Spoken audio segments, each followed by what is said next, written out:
Hello friends, welcome to the channel. London poetry आज cover करने वाले हैं, written by William Blake. British poetry का बहुत ही इम्पोर्टेंट हिस्सा रहे हैं विलियम ब्लेक, रोमांटिसिज्म के टाइम का। और इग्नू स्टूडेंट्स के लिए काफी इम्पोर्टेंट तो है ही, अदरवाइज भी ये पोइट्री सभी कॉम्पिटिटिव एग्जाम्स के लिए काफी जरूरी है। तो ध्यान से देखिएगा, ध्यान से पढ़िएगा, नोट्स बनाइएगा वीडियो के साथ साथ अपने, आपके बहुत ही काम आएगा ये पूरा वीडियो, या तो किसी सब्जेक्टिव एग्जाम में या किसी भी लिटरेरी कॉम्पिटिटिव एग्जाम में। MEG 01 के लिए अगर आप पीडीएफ चाहते हैं तो ये सभी पीडीएफ आपके बहुत काम आएंगी।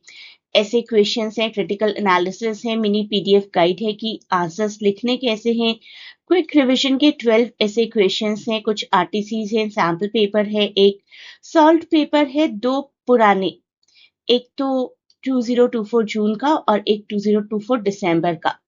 And this much is more than enough. अगर आप सिर्फ यहां से पढ़ेंगे तो आपका एग्जाम बहुत ही फ्लाइंग कलर्स के साथ क्लियर हो जाएगा फॉर श्योर। विलियम ब्लेक, जिनका लाइफ स्पैन है 1757 से 1827 तक का, हम करने जा रहे हैं पोइट्री लंदन। बहुत बड़ी पोइट्री नहीं है, छोटी सी पोइट्री है। ब्लेक जी के बारे में जान लेते हैं पहले।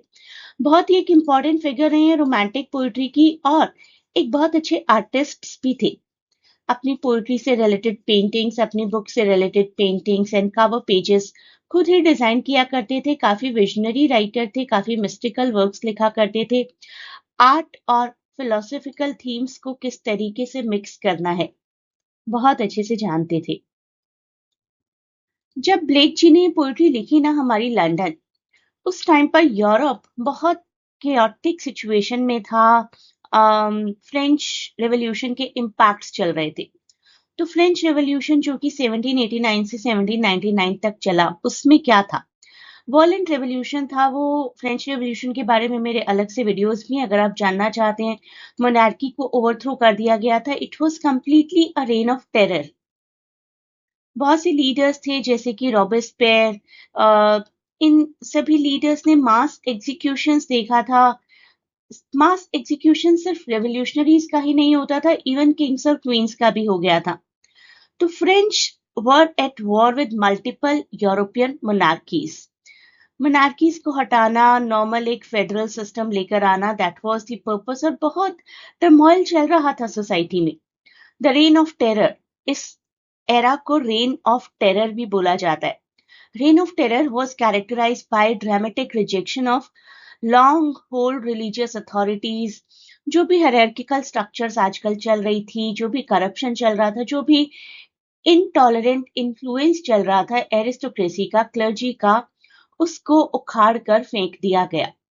तो बहुत कॉन्फ्लिक्ट्स थे सोसाइटी में। ऐसे टाइम पर लंदन पोइट्री लिखी गई थी।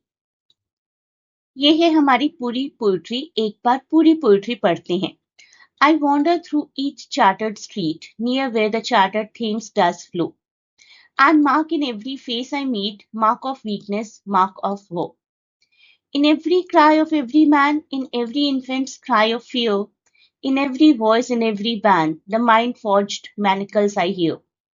How the chimney sweepers cry, every blackening church appalls, and the hateless soldier sigh, runs in blood down palace walls. But most through midnight street I hear how the youthful harlot curse blasts the newborn infant's tear and blights with plague the marriage years. देखिए कितनी खूबसूरत poetry है। इसकी खूबसूरती को थोड़ा सा और अंडरस्टैंड करते हैं मीनिंग समझते हुए।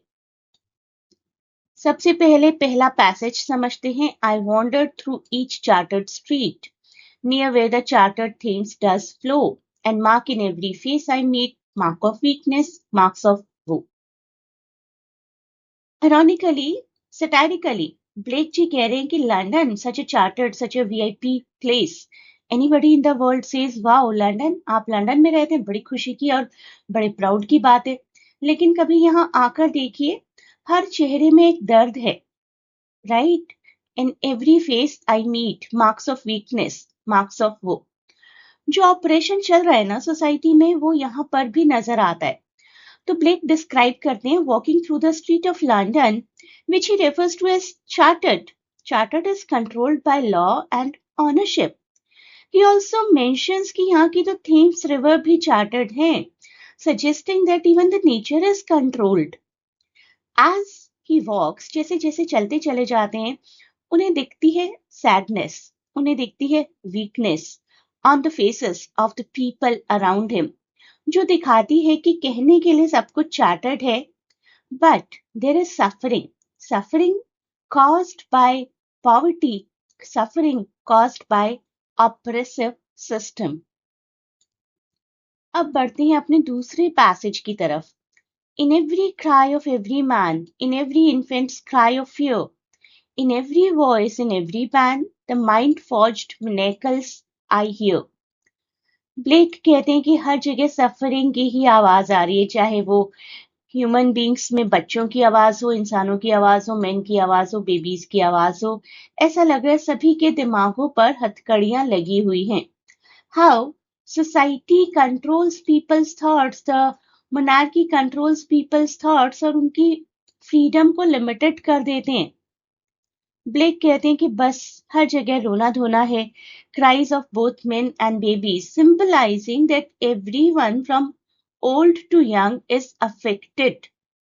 The mind-forged manacles refer to the mental chain or limitations imposed by society, indicating that people's thoughts and beliefs are controlled. जब सब कुछ कंट्रोल ही होगा, अगर मैं अपने दिमाग से कुछ सोच ही नहीं पा रही हूँ, सब कुछ किसी और के हिसाब से सोचना पड़ता है, तो सफरिंग होगी और लैक ऑफ फ्रीडम होगा, जो कि सबके साथ था लंदन में उस टाइम पर. चिमनी स्वीपर्स नाम की मेरी पोएट्री आपने पढ़ी होगी, जिसमें मैंने बताया कि किस तरीके से बच्चों को चाइल्ड लेबरशिप में इंक्लूड कर दिया जाता था. यहाँ पर भी चिमनी स्वीपर का मेंशन है.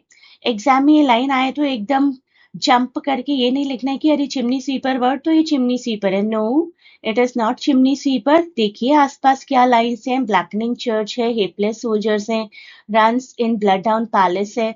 ये सब कुछ लंदन पोइट्री है, याद रखिएगा. The cries of chimney sweeper, he says, and soldiers reflect करता है कि किस तरीके की हार्डशिप है लोगों की. चर्चेस को क्रिटिसाइज किया जाता है कि चर्चेस भी तो करप्ट हैं और रॉयल पीपल पैलेस की वजह से सोल्जर्स का ब्लड शेड होता है. जब भी दो कंट्रीज की वॉर होती है या किसी भी तरीके का कोई भी सिविल अनरेस्ट होता है, सफर कौन करता है? सबसे पहले सोल्जर्स, उसके बाद नॉर्मल पब्लिक भी, लेकिन कभी भी पॉलिटिशियन सफर नहीं करते, राइट? जबकि होता सब कुछ उनके वजह से. The cries of poor children working as chimney sweeper shock Blake. कहते ऐसा कैसे हो सकता है? छोटे छोटे बच्चों से कोई ऐसा खतरनाक काम कैसे करवा सकता है? ये तो एक काला धब्बा है हमारी चर्चेस पर, हमारे पैलेसेस पर, जो कि रूल्स बनाते हैं. चर्चेस का काम क्या होना चाहिए? सबके साथ जस्टिस हो. पैलेस का काम क्या होना चाहिए? सबके साथ जस्टिस हो. उन चर्चेस के होते हुए, उन पैलेसेस के होते हुए, कुछ छोटे बच्चे हैं 5, 6, 7, 8 साल के, जिनको चिमनीज के अंदर जाकर उनका धुआं, धूल, गर्द साफ करना पड़ता है. और कई बार बच्चों को कैंसर हो जाया करता था, बच्चे मर जाया करते थे वहां के गंदगी से परेशान होकर, अफेक्टेड होकर. कोई नहीं था देखने वाला. ये जो ब्लड बह रहा है ना सोल्जर्स का, that is actually the price of war. और चर्चेस और पैलेस बेसिकली इनसे काले हो रहे हैं, उनका नाम काला हो रहा है बेसिकली. रूलिंग क्लास जो भी है ना, उनकी जो भी रेस्पॉन्सिबिलिटीज थी, फेल हो गए हैं वो कहीं ना कहीं. अपने लोगों को प्रोटेक्ट करने में, बच्चों को प्रोटेक्ट करने में, सोल्जर्स को प्रोटेक्ट करने में, लोगों को प्रोटेक्ट करने में. अगर सिर्फ खुद एंजॉय कर रहे हैं और लोग दुखी हैं, तो उससे बुरा तो क्या ही हो सकता है किसी कंट्री के लिए.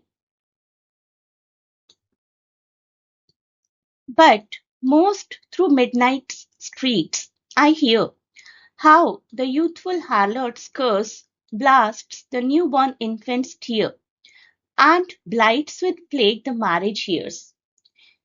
ब्लेक ने कभी देखा है कि एक यंग प्रोस्टिट्यूट है जो कि अपने बच्चे को कर्स कर रही है, न्यूबॉर्न बच्चे को. क्यों? क्योंकि वो न्यूबॉर्न बच्चे का रोना धोना उस प्रोस्टिट्यूट के प्रोफेशन में एक हर्डल है. There's a client with a prostitute उस पर साथ में बैठा बच्चा अगर रोएगा तो how will she handle the client? Client को मना नहीं करेंगी, बच्चे को डांटेंगी, राइट? तो मैरिजेस जो है वो सबकी स्पॉइल हो रही है। प्रोस्टिट्यूट क्यों बनी फीमेल्स? क्योंकि जितने भी मेल्स थे लंदन सिटी के, उठाकर उनको तो वॉर्स पर भेज दिया गया, कहीं और से लड़ने के लिए बाहर से सोल्जर्स आए हुए हैं। तो हर एक की सेक्सुअल नीड्स हैं। प्रोस्टिट्यूट अपनी सेक्सुअल नीड के लिए नहीं, लेकिन अपने हंगर के लिए, अपनी फैमिली को सपोर्ट करने के लिए प्रोस्टिट्यूट बनी है। जो सोल्जर या जो भी क्लाइंट उस प्रोस्टिट्यूट के पास आया है, वो अपनी फिजिकल हंगर को सेटिस्फाई करने के लिए आया है। तो हर जगह क्या हो रही है, मैरिजेस खराब हो रही है। वो प्रोस्टिट्यूट किसी की वाइफ होगी, वो सोल्जर किसी का हस्बैंड होगा, राइट? तो ब्लेक कहते हैं कि यंग प्रोस्टिट्यूट जब अपने छोटे बच्चे को कर्स करती है, उससे ज्यादा डेवस्टेटिंग वॉइस इस दुनिया में नहीं हो सकती. That voice is because of the impact of poverty, because of the impact of disease, because of the impact of lack of moral guidance. Marriage here's लिखा है ना सबसे एंड में, उसका मतलब है कि सबकी शादियां खराब हो रही हैं, सबकी शादियों को वर्म्स लग रहे हैं, कीड़े लग रहे हैं. Marriage which should be the symbol of love has turned into something that brings death, decay and suffering to human beings. अब देखते हैं थीम क्या है हमारी इस पोइट्री की. सबसे पहली थीम तो मैं कहूंगी ऑपरेशन एंड सफरिंग. लोग किस तरीके से ट्रैप हो गए हैं मोनार्की के सामने, उन कंट्रोल्स के सामने जो कि मोनार्क्स के द्वारा किया जा रहा है. दिमाग पर हथकड़ियां लग गई हैं, करप्शन है सोसाइटी में, हिपोक्रेसी है. The poem critiques institutions like the church and the monarchy, showing how they contribute to social decay and they fail to address the suffering of the poor.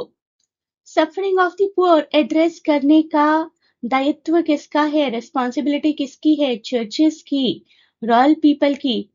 Churches अपने corruption में busy हैं, royal लोग अपने luxuries में busy हैं. लोग क्या करें? ब्रेड्स के प्राइस बहुत ज्यादा बढ़ रहे हैं, डेली कमोडिटीज के प्राइस बहुत ज्यादा बढ़ रहे हैं. Nobody is bothered, only these people are bothered जिनको सफर करना पड़ रहा है. लेकिन ये सिस्टम को चेंज नहीं कर सकते, इनके दिमाग पर तो हथकड़ियां डली हुई हैं. तो ऑपरेशन, सफरिंग, करप्शन, हिपोक्रेसी बहुत बड़ी थीम है हमारी इस पोइट्री की. देखिए आपको किस तरीके का क्वेश्चन आ सकता है. How does William Blake portray the social and political conditions of London in the poetry? Suffering, operation, corruption, इसकी बात मैंने अभी की ही थी. He describes how the poor are trapped by societal systems symbolized by mind forged manacles. ये line कई बार competitive exams में भी आ चुकी है. ब्लेक कहते हैं कि चर्चेस और मनार्की, इनको अच्छा करना चाहिए था लोगों के लिए, लेकिन पूरी सिटी का डीके, पूरी सिटी का पतन इनकी वजह से हो रहा है. Through the imagery of poverty, exploitation, injustice, Blake highlight करते हैं क्या क्या हार्श रियलिटीज लंदन के लोगों को फेस करनी पड़ रही हैं.